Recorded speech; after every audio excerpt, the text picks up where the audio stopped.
देखिए, चुनाव जीतना ये तो राजनीति का बस एक पहलू है।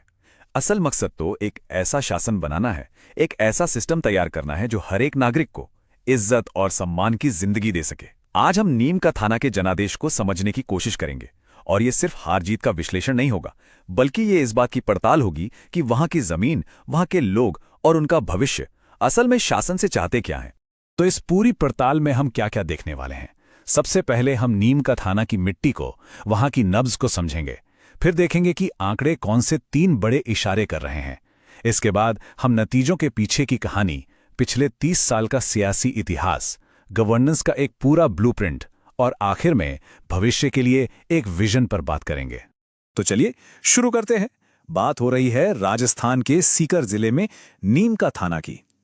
देखिए, किसी भी जगह की राजनीति को समझना हो ना, तो सबसे पहले वहां के लोगों को, उनके रोजमर्रा के संघर्षों को समझना पड़ता है। क्योंकि लोकतंत्र की असली आवाज वो तो खेतों से, खलिहानों से और आम घरों से ही निकलती है। अब नीम का थाना का जो सामाजिक ताना बाना है वो काफी दिलचस्प है। एक तरफ यादव और सैनी जैसे किसान समुदाय हैं जिनकी जड़ें जमीन में बहुत गहरी हैं। दूसरी तरफ राजपूतों की एक ऐतिहासिक मौजूदगी है जिनका आज भी अपना एक सम्मान है। और अब एक नई आवाज उभर रही है, वो है आदिवासी समुदायों की, जो अपनी जरूरतों के साथ सामने आ रहे हैं। तो ये सिर्फ अलग अलग जातियों का जोड़ नहीं है, ये उम्मीदों का, जरूरतों का एक बहुत ही पेचीदा ताना बाना है।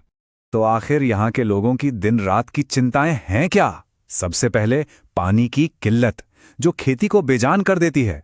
फिर किसानों के सर पर कर्ज का बढ़ता बोझ, बिजली का कोई भरोसा नहीं, कब आए कब जाए, सड़कें खराब हैं, और इन सबसे बड़ी चिंता नौजवानों की बेरोजगारी, जो उन्हें घर बार छोड़कर बाहर जाने पर मजबूर कर रही है। यही वो असल मुद्दे हैं जिनकी गूंज हर चुनाव में सुनाई देती है। तो ये तो हुई जमीनी हकीकत।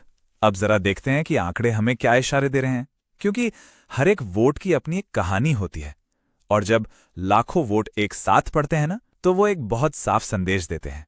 जब हम आंकड़ों को खंगालते हैं तो 3 बहुत मोटी मोटी बातें सामने आती हैं। पहली, ये एक क्लासिक स्विंग सीट है, बहुत ज्यादा अस्थिर, यहां किसी की भी जीत पक्की नहीं मानी जा सकती।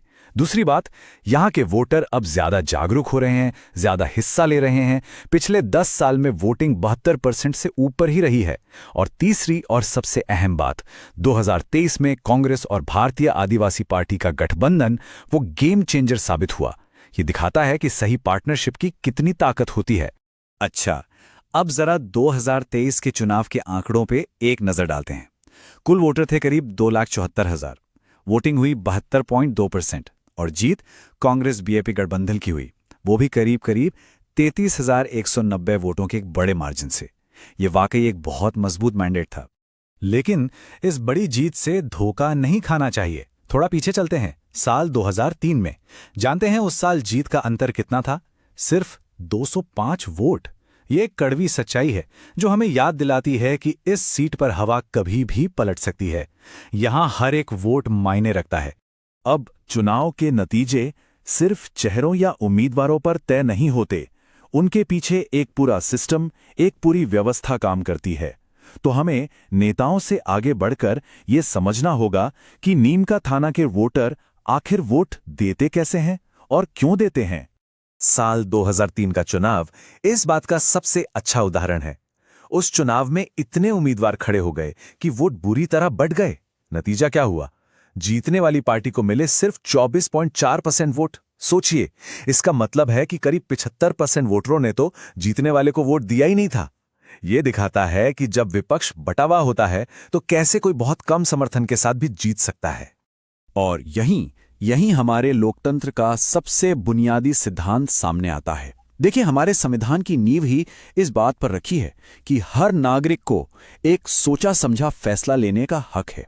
इसीलिए राजनीतिक बातचीत में शोर शराबा नहीं, बल्कि स्पष्टता होनी चाहिए, ताकि हर इंसान पूरे सम्मान के साथ, बिना किसी धोखे के, अपनी समझ का इस्तेमाल कर सके। इसी से तो गरिमापूर्ण भागीदारी बनती है। ठीक है, अब जरा और पीछे चलते हैं। पिछले 30 सालों के चुनावी इतिहास की एक गहरी पड़ताल करते हैं। इससे हमें यह समझने में मदद मिलेगी कि यहां सत्ता का पहिया कैसे घूमता है और वोटरों का मिजाज आखिर कब और क्यों बदल जाता है। जरा इस टेबल पर गौर कीजिए। ये दोनों बड़े सियासी गुटों के वोट शेयर में जो जबरदस्त उतार चढ़ाव है उसे साफ दिखाता है। एक तरफ कांग्रेस गठबंधन है जो 2003 में सिर्फ 19% पर था, शायद बिखरे हुए विपक्ष की वजह से, और वही गठबंधन 2023 में 53% के शिखर पर पहुंच गया, एक मजबूत गठजोड़ की बदौलत। दूसरी तरफ बीजेपी 2013 की राष्ट्रीय लहर में 45% तक पहुंची थी। ये आंकड़े चीख चीख कर एक ही बात कहते हैं, यहां की जनता किसी एक पार्टी की जागीर नहीं है। वो काम देखती है, समीकरण देखती है और फिर अपना फैसला सुनाती है। तो इस 30 साल के इतिहास का सबसे बड़ा सबक क्या है? सबक सीधा और साफ है।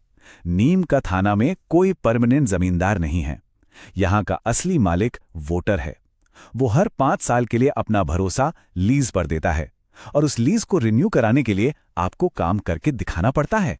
तो अब असली सवाल पर आते हैं, ये भरोसा बनाया कैसे जाए, और उससे भी मुश्किल, इसे बनाए कैसे रखा जाए। क्योंकि आंकड़े साफ बता रहे हैं कि वोटर जागरूक है, लेकिन उसका मन बदलता रहता है। तो सिर्फ खोखले वादे काम नहीं करेंगे, एक सिस्टमैटिक प्लान चाहिए। तो चलिए अब अतीत के विश्लेषण से आगे बढ़कर भविष्य की रणनीति पर बात करते हैं। इस रणनीति को हम चतुर्मुख सिद्धांत कह सकते हैं, यानी एक 4 चेहरों वाली स्ट्रैटेजी। पहला चेहरा है मुद्दे, वोटरों की जो भी शिकायतें हैं उन्हें हमदर्दी से सुनना और मानना। दूसरा चेहरा है व्यक्तित्व, नेता की छवि ऐसी हो जो आसानी से मिल सके, जो जमीन से जुड़ा हुआ लगे। तीसरा है गुट, यानी एक मजबूत और सबको साथ लेकर चलने वाले गठबंधन की एकता दिखाना। और चौथा चेहरा है अफसर, यानी देश के बड़े मुद्दों को गांव के स्तर पर लाकर समझाना कि उसका लोगों पर क्या असर पड़ेगा। और एक असरदार रणनीति के लिए पूरे चुनाव क्षेत्र का एक हीट मैप बनाना पड़ता है। मतलब ये पता करना कि कौन से गांव और बूथ हमेशा से आपके साथ हैं, कौन से खिलाफ हैं, और सबसे जरूरी कौन से वो स्विंग जोन हैं जो किसी भी तरफ जा सकते हैं। इससे होता यह है कि आप अपने समय और ताकत को ठीक उन जगहों पर लगा सकते हैं जहां उसकी सबसे ज्यादा जरूरत है। ये पूरी तरह से डेटा पर आधारित बूथ लेवल का काम है। अब ये जो भरोसा जीतने का काम है, ये एक अनुशासित 90 दिन के प्लान पर चलता है। पहले महीने में जन सुनवाई करके लोगों की बात सुनना और अपने बेस को मजबूत करना। दूसरे महीने में घर घर जाकर बिल्कुल टारगेटेड मैसेज के साथ लोगों से मिलना। और फिर तीसरे और आखिरी महीने में बड़ी बड़ी रैलियां करना और वोटिंग के दिन लोगों को बूथ तक लाने के लिए पूरी ताकत झोंक देना। एक और जरूरी बात, आज के दौर में जब अभियानों में डेटा का इतना इस्तेमाल होता है तो हमें अपने देश के कानूनों को हमेशा याद रखना चाहिए। 2 चीजें सबसे जरूरी हैं, सहमति और उद्देश्य। जब भी आप किसी से कोई जानकारी लेते हैं तो उसकी मर्जी से और ये बता कर लें कि उसका इस्तेमाल किस लिए होगा। यही पारदर्शिता विश्वास बनाती है, और पब्लिक सर्विस में विश्वास से बड़ी कोई दौलत नहीं होती। क्योंकि देखिए, चुनाव का असली मकसद सिर्फ जीतना नहीं है। असली मकसद है सेवा और शासन का एक ऐसा सिस्टम बनाना जो लगातार चलता रहे। एक ऐसा सिस्टम जो चुनाव के दिन खत्म नहीं होता, बल्कि असल में वहीं से शुरू होता है। इसके लिए एक बहुत ही शक्तिशाली वादा किया जा सकता है, ग्राम सभा को फिर से जिंदा करने का। एक ऐसी काउंसिल बनाने का जहां वोटर खुद सीधे गांव के बजट और विकास के कामों पर असर डाल सकें। इससे वोटर सिर्फ योजनाओं का फायदा उठाने वाला नहीं, बल्कि विकास में एक एक्टिव पार्टनर बन जाता है। और ये सोच हमें वोटरों के बर्ताव को एक बिल्कुल नए नजरिए से देखने में मदद करती है, जिसे हम अक्सर राजनीतिक अस्थिरता या वोटर का कंफ्यूजन कह देते हैं। वो असल में वोटरों की तरफ से जवाबदेही की मांग है। जब नेता काम नहीं करते तो वोटर उन्हें बदल देते हैं। ये कोई कंफ्यूजन नहीं है, ये एक सेहतमंद जागरूक लोकतंत्र की निशानी है। तो याद रखिए, एक बड़ा जनादेश जीत नहीं होता, ये एक इम्तिहान होता है। ये एक मौका होता है ये साबित करने का कि लोगों ने जो भरोसा आप पर दिखाया है, आप उसके काबिल हैं, और इस भरोसे को हर रोज कमाना पड़ता है।